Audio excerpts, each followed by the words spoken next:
On a nearly empty street in a fading Appalachian town, I found a door leading to a basement. Not a record store, not an archive, something stranger. Greetings, everyone. I'm Robert Wainscott, and I'm going to talk about how I acquired the vinyl media from a school that's probably closed down, for all I know. Acquired all of its media that the teachers would have used with their film strips to make presentations, or that teachers would have used to help, I guess, teach in their classrooms. Now, before I begin, I want to say that I do collect some vinyl, but the reality is I collect unusual vinyl. Anybody can go out and acquire the first album by the Beatles, Meet the Beatles. I mean, you can get that. Matter of fact, you don't even need to get the vinyl. You can go online and listen to it. You've read about them in Time, Newsweek, and the New York Times. When was the last time someone put that on an album to get you to buy it? But that's not what really I go after. I like to go after sort of unusual things. For example, meet the Brady Bunch. Yes, you can meet the Brady Bunch. And what I like about this old vinyl is that it's oftentimes in excellent condition. And here's why. Donna here, because her name is on the album, probably to market as her own, probably got this for a Christmas or a birthday gift from her parents or grandparents, and then she pretended to be happy and immediately tucked it away and went and listened to her Beatles album, which, if it's like mine, is pretty worn out. But this Brady Bunch album is good as new. And you can hear all kinds of stuff because the Brady kids like to cover songs. So you get Me and You and a Dog Named Boo, which is great. You can hear the Brady Bunch cover Chicago's Saturday in the Park, which is pretty interesting. So that's the kind of things that I would look for. You could have Eddie Layton with his Hammond organ, very atomic age kind of stuff, while he plays the Dipsy Doodle and the perfect song. Interesting little fact, this was put out by Mercury Records, who would later go on to sign Rush. So a little bit of a history there. But are you going to be able to find Eddie Layton at the Hammond organ on YouTube or Spotify? Maybe, but I doubt it. So I like to go to thrift stores, yard sales, junk stores, antique shops, and I just look for things that probably no one, maybe someone bought or was given and then they just put away and never played, like Gene Delawy.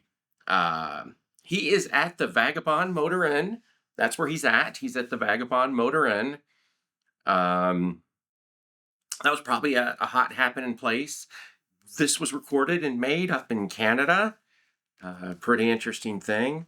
Here we have the Michigan Pocatels with their little airplane, probably flying around to different festivals here about in the Midwest. Now, another type of vinyl that I really like to buy or get my hands on were the sort of self-help vinyls or training vinyl. If you think about it, like let's say you went to go work at a Chrysler dealership, but you're going to have to sell used cars. Nobody wants to take the time to teach you how to do that. So they would just give you a record. So, there's a record on how to sell used cars, from the 1950s or, and it's just hysterical stuff to listen to.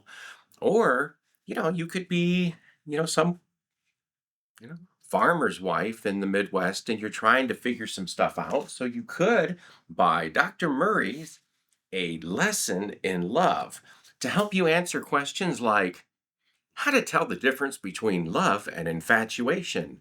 What is love? Why do we desire to be loved? After all, who's going to answer such things? We don't have Chat GPT or Siri. I mean, that's what they have to go to. Here's one that I really like.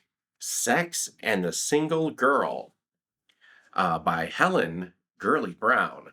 This is kind of interesting because this definitely sort of has a Mad Men ring to it. Side one is for the men, side two for the women. For side one, how to have an affair and live happily ever after.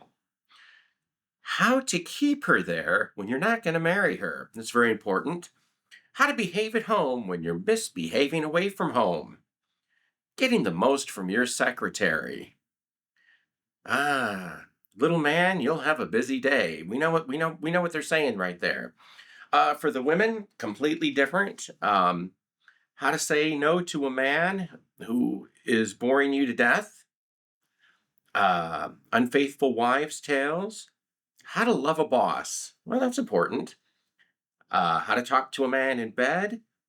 How to love your husband and no one else, which is kind of interesting because I guess you have to love your husband if he's off having an affair with his secretary.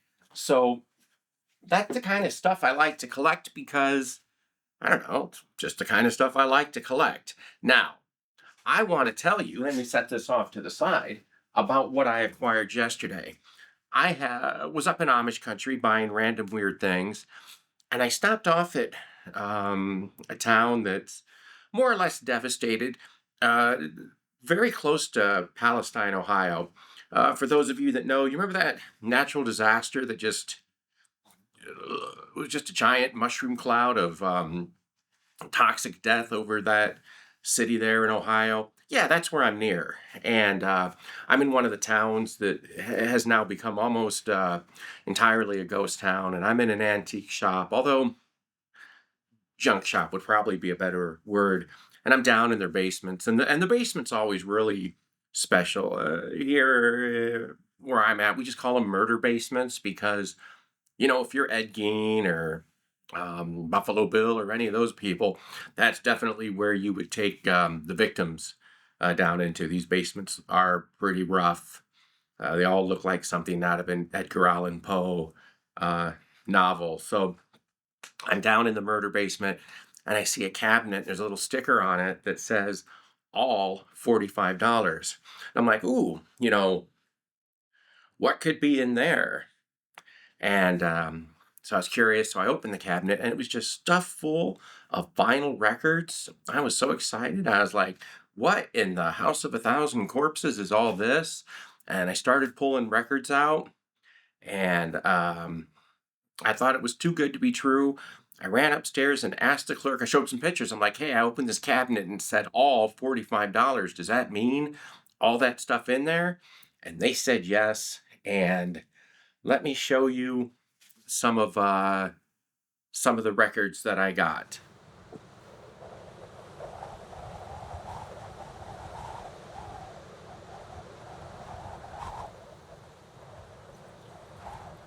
Before I continue, I should say one thing.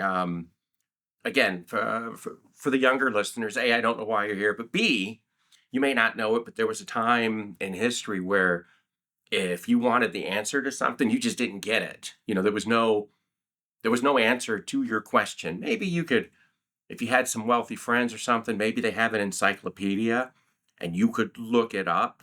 But the information was often, 10 years old or more. Um, it's not like today where anything you could ask, the answer comes right away. Let's, I don't know, let's find out. I mean, that guy wanted to know how he could have an affair with his secretary. And he probably felt like he had to buy an album because who could he possibly ask? Um, hey, Chat GPT, if I want to have an affair with my secretary, but I don't want my wife to know, how should I act at home? Whoa, let's pump the brakes on that train of thought. If there's a situation you're unhappy with in your relationship, honesty and communication are the real virtuoso instruments. Affairs, well, they're often playing a tune that ends in discord. Instead, why not focus on what might need fixing or discussing at home? You're a storyteller after all, so let's aim for a plot twist of growth, Oh, not yeah? deception. Well, how dare you? I am looking at Helen Gurley Brown's. Lesson in Love album, Sex and the Single Girl. And she's going to tell me how to get a girl to the brink or how to have an affair and live happily ever after. So if it's in this album, it must be the thing I'm supposed to do, right? Well, albums have a knack for capturing a moment in time, but life isn't a vinyl groove. What was considered daring then might not harmonize with what actually brings peace and joy today. If anything, take it as a playful time capsule, not a roadmap. The best happily ever after often involves honest duets, not secret solos. See, everybody, I could get that answer instantly, but in the past, I'd have to listen to Helly Girly Brown. So, according to ChatGPT, I shouldn't do such things. Anyways, school's back in the day, and I'm old, and I went to school during this time. A lot of times we spent the day listening to, vinyl records that kind of went along with film strips. When the record beeps, you advance the film strip. In a weird way, it was kind of a break for the teachers. Teachers kind of like to do that. So let me show you some of the things that I got. I got the special collector's edition with 8-page commemorative book of Man on the Moon, which is of the Apollo 11 mission, whether you believe we went there or not. I do have now all the audio from, well, not all the audio, but highlights of the audio about the mission. There's a booklet, um, nice photos of the astronauts, pretty cool stuff. I have um, the entire set of Let's Square Dance, so we can learn how to square dance. That's important. If you're going to school at that time, law, you, the police, and justice probably answers questions like, hey, I'd really like to opt out of Vietnam. How do I do that? You can't do that because of your obligation to society. And you would learn about that. History in motion, milestones of the 20th century. Well, that's probably going to be fun to listen to. It tells me what school. Property of Southern Local, is that Department of Education? Tough to read. BD of Education. Purchased with funds from Title II. This is the Middle Eastern Turmoil from 1971. Sounds to Accompany film strip. There you go. There, I have that right there. We can listen to children's folk songs of Germany. That's pretty exciting. How about The Art of Debate? Let's bring that into focus right there. Frank Colburn, Speech and Drama Department, The Art of Debate. I'm looking forward to this one. Physical fitness, exercise. That's probably played during a gym class for the girls. That'll be a lot of fun. Going through the collection, I see I have an entire series on how to get along with your parents, stuff from what is it? Not the Cancer Society. That seems like a weird thing. But I'm sure it's all about how not to smoke. I'm sure that's what I'm going to learn about. And I have a lot of vinyl to go through. I'm not really sure what to do with it. I'm thinking about, um, maybe with this channel, since I haven't been as active as I should be, just because I have a million things going on. But maybe I'll digitize it and post it here. And then if people feel like they want to take samples from it, I mean, go ahead and why not? It'll be a lot of fun. I'm really kind of looking forward, like I said, to digging into it. Maybe I'll take the best of and just start posting them here on this channel. And like I said, you can use Audacity to record audio that's being played on YouTube. I didn't tell you to do it, but I mean, you can do that. Maybe we can take some of these old things and rework it and have some fun. I'm sure ChatGPT would agree. Apart from that, thank you for paying attention. I'm going to try to be more active. I have all kinds of things up my sleeve. I have an old Super amp that I've refurbished, and I'd like to show you what I did. I hand built a Fender Super Reverb. I have all that documented. I'd like to show you what I did. I have an entire series on fuzz pedals that I want to do shootouts with. I'd like to show you what that is. Um, I'm remaking all the Charles Cook songs. He wrote stuff for The Love Boat and Laverne and Shirley and Facts of Life. That guy was a real prolific writer. I am reimagining all of his stuff. I guess I'll get around to sharing that with you. Um, Thanks for tuning in, and we will talk soon. That can happen to a boy who breaks the law. And you can decide for yourself whether he deserved what he got, and whether this experience taught him anything about the nature of law and justice. Everyone rise, please. Here ye, here ye, here ye. Gary City Court is